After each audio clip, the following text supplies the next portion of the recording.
Yo les Shinobi, ici c'est nous comme d'habitude et on se retrouve pour une nouvelle vidéo. Nous allons continuer avec notre saga Minato. Cette fois-ci nous allons gérer l'analyse du débat Minato vs Hashirama. Un autre débat assez connu dans la communauté Naruto. Donc voilà les gars, nous allons analyser minutieusement ce sujet en y apportant des preuves si possible pour essayer de déterminer qui de Minato ou de Hashirama est le plus puissant et plus précisément qui est capable de gérer l'autre dans une confrontation. La dernière fois nous avons géré versus Minato vs Itachi. Cette fois-ci nous allons continuer avec le versus Minato vs Hashirama. Donc les gars, comme vous le savez très bien comment ça se passe ici, n'oubliez pas de mettre un pouce bleu qui fait plaisir. Voilà, 100 likes, 200 likes en montant. Voilà, tout le monde a fait d'autres vidéos. Voilà, je compte sur vous pour tous ceux qui sont nouveaux. Abonnez-vous à la chaîne pour ne pas manquer les prochaines vidéos de la saga Minato. Donc les refs, on est parti, on continue avec notre saga Minato, plus précisément avec l'analyse Minato vs Hashirama. Tu m'as demandé pourquoi je faisais ça. Mon objectif, c'est d'accomplir ce que Maître Jiraiya lui-même n'a pas pu mener à bien. Tu veux plonger l'humanité dans la douleur pour l'obliger à évoluer? C'est là la mission divine que tu t'es donnée?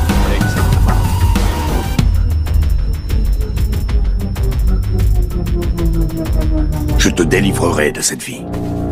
Essaie. Allez!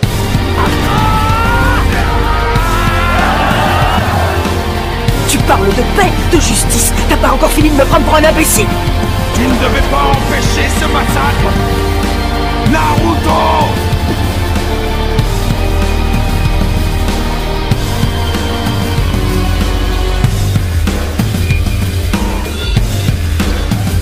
Je ne laisserai jamais mes compagnons se faire exterminer.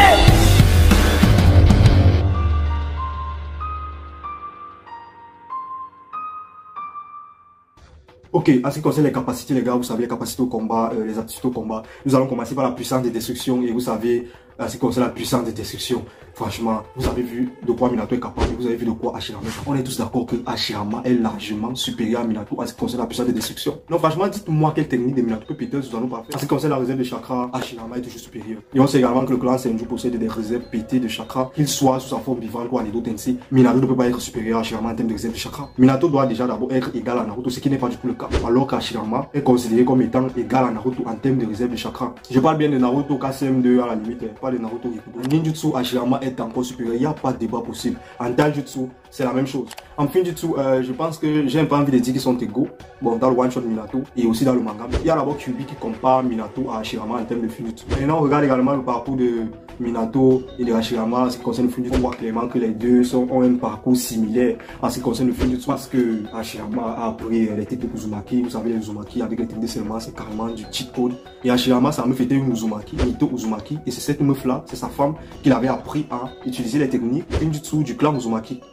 C'est pareil avec Minato, le mec avec une meuf Uzumaki, Shina Uzumaki, qui est d'ailleurs la mère de Naruto. Il a également appris les techniques finjutsu du clan Uzumaki à Minato. Donc, à ce niveau, on peut dire que les deux sont égaux. Sauf que Hashirama a un léger avantage. Pas un léger, c'est même un avantage assez considérable. Hashirama peut utiliser les portes du jeu lumière. Oh, Minato n'a jamais utilisé cette technique. Maintenant, ce qui concerne la rapidité, bah, pas de débat possible. Minato est clairement le plus rapide. Vitesse de déplacement, vitesse de frappe, Minato est clairement supérieur. En ce qui concerne la défense, je pense qu'il y a égalité. Hashirama possède les 5 rampes. Une technique de défense qui est capable de dévier un Bijudama de Kyuubi 100% puissant.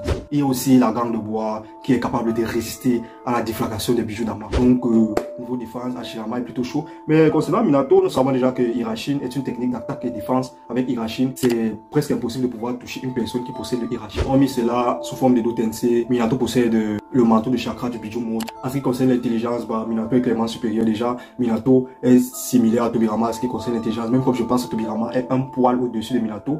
Voilà, et Tobirama, on sait que Tobirama est clairement plus intelligent qu'Hashirama. Donc, voilà. Et ça ne veut pas dire qu'Hashirama est un que, mais Hashirama, intelligence du combat, il est quand même assez chaud. En endurance, Hashirama est clairement au-dessus. En ce qui concerne l'expérience, Hashirama est encore supérieur. Maintenant, comment on pourra battre l'autre? Nous allons commencer par Minato comme d'habitude. Et voilà, vous savez, Minato maîtrise les invocations Kamabunta. Sauf que face à Hashirama, c'est inutile. Hashirama peut tout simplement connaître Kamabunta avec une porte de jeu lumière. Au calme. Ou alors avec le dragon ligneux, Hashirama gère. Posé au calme. Hashirama gère avec le dragon ligneux. Voilà, qui va absorber le chakra de Kamabunta. Hashirama peut même envoyer dormir Kamabunta exactement comme il a fait avec Kyuubi. Avec Hirashin, vous savez, Hirashin. Maintenant, comment il va toucher Hashirama? Comment déjà il va se rapprocher de Hashirama? Je vous rappelle que celui qui avait créé le Hirashin, c'est le frère de Hashirama. Donc Hashirama connaît certainement comment fonctionne Hirashin.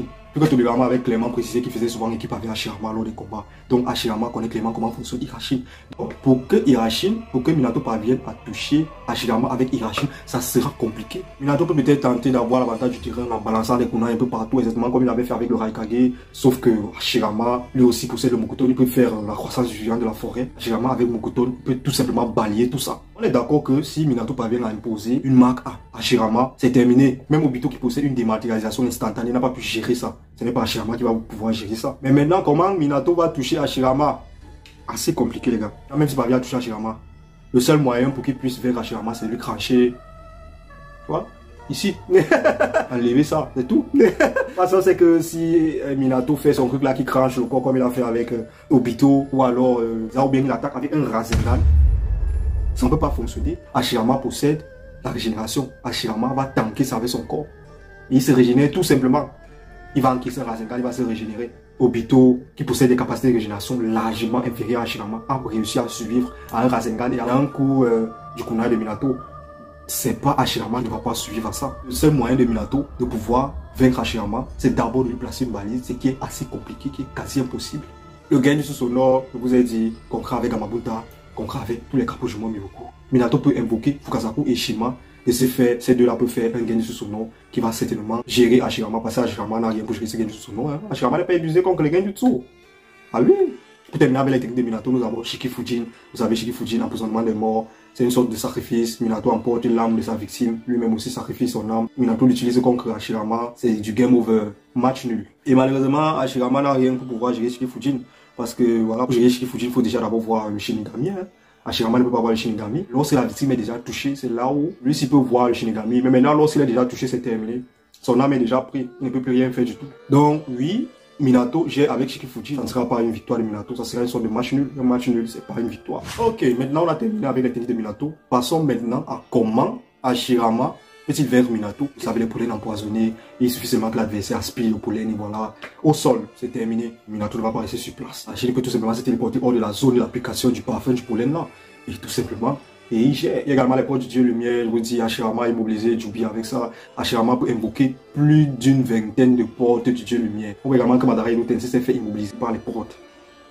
Donc, Minato, il s'est fait avoir over Hashirama. Il termine. Mais bon, vous savez, Minato, Shinobi sensoriel, il va sentir comment les portes viennent. Fiou.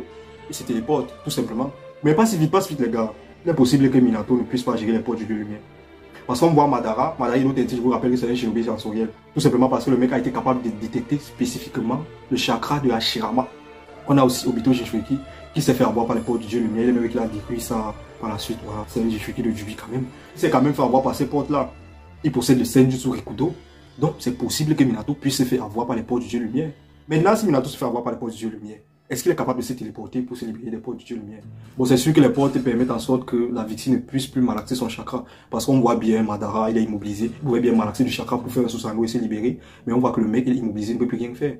Donc Minato, il se fait avoir, c'est terminé. Et il peut clairement se faire avoir parce que je vous ai dit, Madara est un shinobi sensoriel, pareil pour Obito, mais ils se sont fait avoir par les portes du dieu lumière. Je ne vois pas comment Minato va pouvoir ne pas se faire avoir. Maintenant, nous avons le Garou Ligno de Hashirama. Vous savez, le Garou Ligno de Hashirama, c'est une technique Mokuton capable d'absorber du chakra et des grosses parts de chakra. Ça, c'est niveau bijou, les gars. C'est avec ce genre de technique-là que Hashirama a pu capturer les bijoux. C'est un peu ça. Ça sera très utile peut-être contre les invocations de Minato, pour les immobiliser, bouffer tous les chakras, et contre le bijou mode de Minato. Mais le Garou Ligno lui-même ne peut rien faire à Minato parce que voilà, Minato a Hirashin. On a également le golem. Le golem est puissant. Le golem peut tenir tête à Kyuubi 100% puissance. Le golem peut tenir tête à un Susanoo. Mais le golem fait comment pour toucher Minato? Maintenant, nous terminons avec le Bouddha à 1000 mains, la technique la plus cheatée de Hashirama. Vu que le mec, pour activer cette technique, le mec est obligé d'activer le Senjutsu. Cette technique est 10 fois plus puissante que le golem et le Garou Ligno réunis. Le Bouddha aux 1000 mains a été capable de péter le Susanoo de Madara. Donc, niveau puissance de destruction, c'est vraiment colossal. Le problème ici, c'est encore comment le Bouddha va toucher Minato. C'est ce Bouddha là qui avait attrapé Kyuubi comme si c'était un petit change.